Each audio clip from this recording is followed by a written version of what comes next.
Empire and Sexuality, The British Experience by Ronald Hyam is a 4.5-star book and a very, very good history book.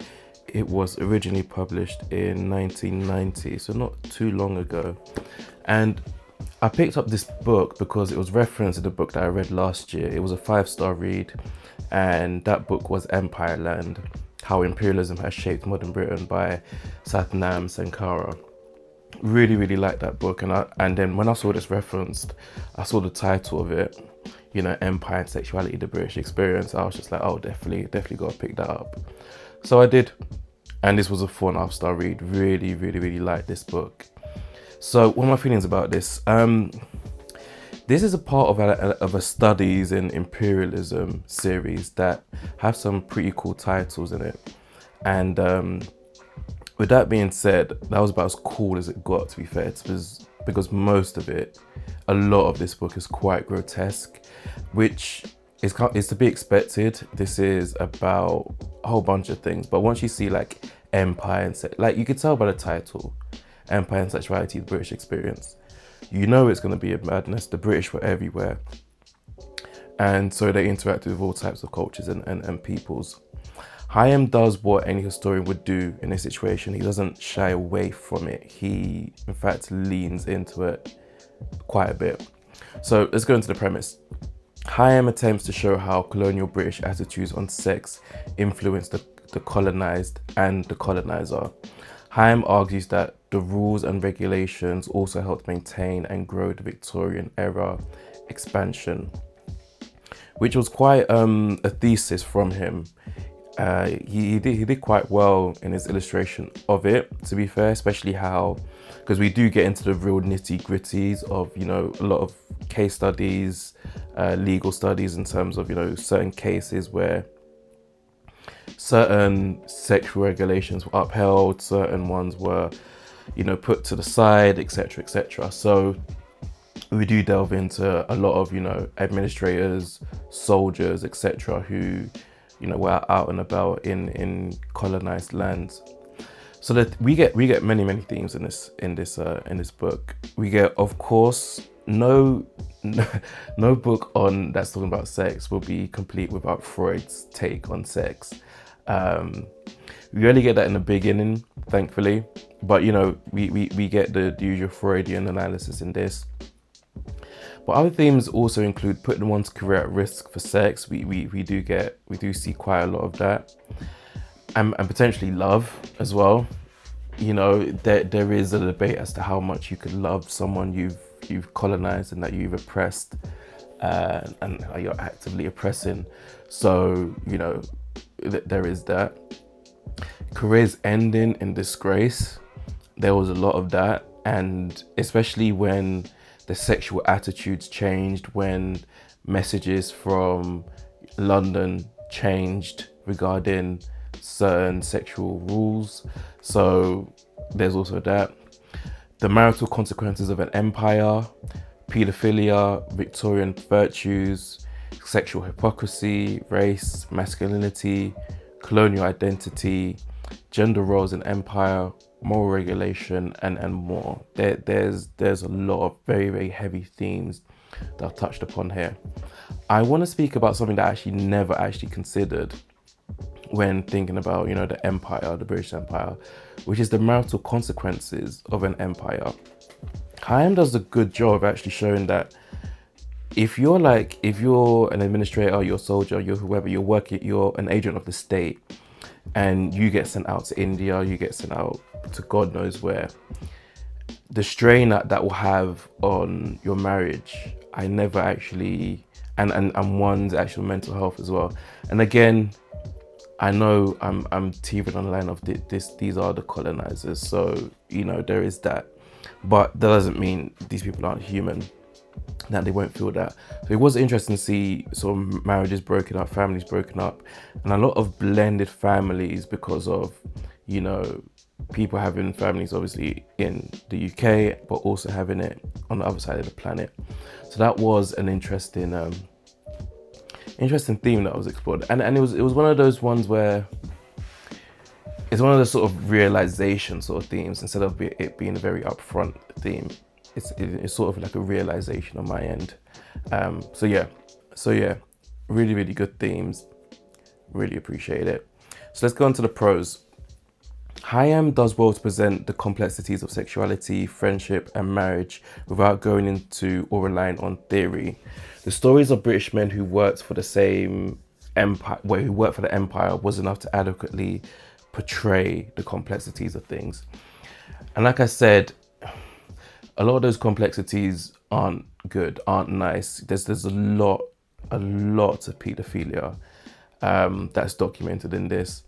And it's not like he goes into detail about, certain acts or whatnot, but it was just like, they liked boys for XYZ reason.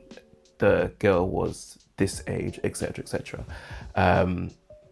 There's a whole bunch, just even the rules around it, the fact that children were so involved in it, it does make for very, very uncomfortable reading. Secondly, Hyam doesn't shy away from the truly atrocious aspects of the times. He records the pedophilia and the venereal diseases, etc. That's another thing, is a lot of diseases, and I think there was even some charts in this, some tables and whatnot. And there's maps in this too.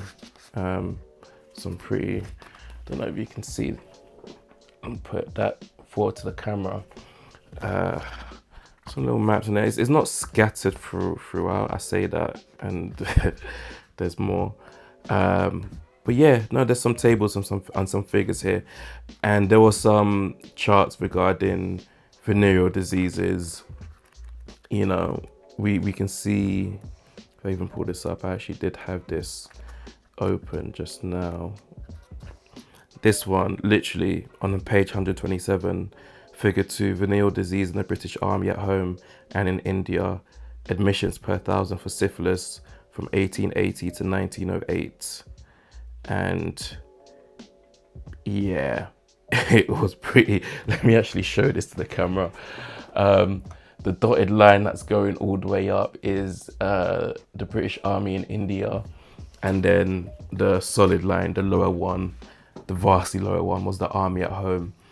And yeah, the numbers per 1,000 is insane. I think at the peak, which would have been 1895, 1896-ish, there was 260,000 recorded cases of syphilis in the army in India.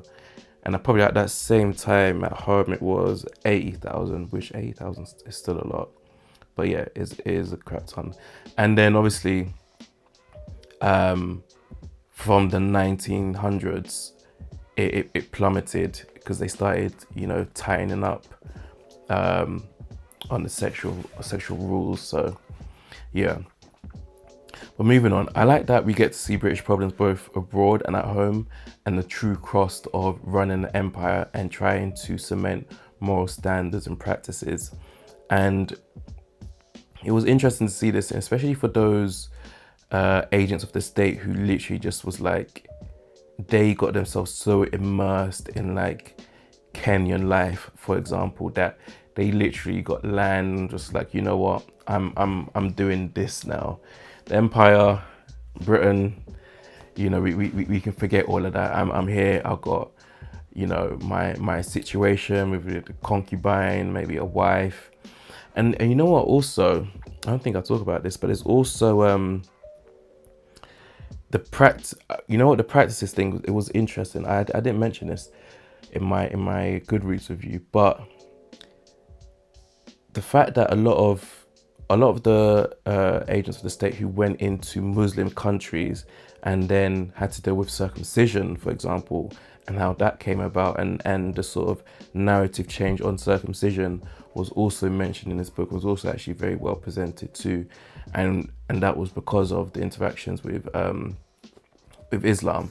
So that was an interesting thing to read about too. But yeah, back to the script. This book shows that just how unprotected boys have been historically to sexual misconduct and laws, especially when Hyam noted that a few countries would have an age of consent laws for girls, but not for boys. And yeah, it was kind of strange. I definitely have to read sort of more as to what the prevailing attitude was, but a lot of the countries didn't have anything regarding boys. I was just Lord knows why. Hyam didn't really go into this, because I guess it wasn't really his main point of focus, but that was prevalent. And lastly, for the pros, the bibliography was at the end of every chapter, which I absolutely do love, and they were full of gems and required reading. I added more books to my ever-growing TBR, and I do love that aspect. I love when it's just a wealth of of brilliant books that I've referenced. Literally that's how I found this, through Empire Land. It was referenced. I was like, gotta pick this up. So it gets like that. I love it. So onto the cons. There are a few cons. Like I said, this was a 4.5-star read. I absolutely love this book. It's great, and it definitely adds a significant sort of knowledge to the actual nitty-gritty of an empire and colonialism. But I've got two cons here. I don't think that I'm convinced of Hyam's hypothesis about sexual relations and interracial dating having a blunting effect on racism. Hyam goes into this more into his conclusion, but I wasn't satisfied. And I was actually quite surprised. I was surprised he actually thought this. Especially because he did note in the book how sort of like the ebb and flow of, in terms of good relations and bad relations between the natives and the colonizers. Like, he did note when times, again, all in the context of, there's several asterisks here in terms of, because they are being oppressed, but reported good relations between locals and the administrators or the soldiers, etc. Sometimes it was good, sometimes it was bad. And so when Hyam kind of had this general theory, it sounds like a very late 20th century kind of theory to have about interracial relations and sexual relations. I do think there's a bit of truth in it. I just don't think there is a lot of truth in it, if that makes sense. And then lastly, I did say in the pros that Hyam doesn't rely on theory for things, but the lack of theory hurts this somewhat, mainly because the depth could have been a lot greater than it was. And I really mean depth sociologically, anthropologically, and psychologically. And in those cases, theory would be nice. But at the same time, like, did he need it? Not necessarily. He did his thing without it. Kind of is what it is. But yeah, that is Empire and Sexuality, the British experience. Really enjoyed it. 4.5-star read. Definitely recommend picking up a copy. Thank you for watching. Thank you for listening.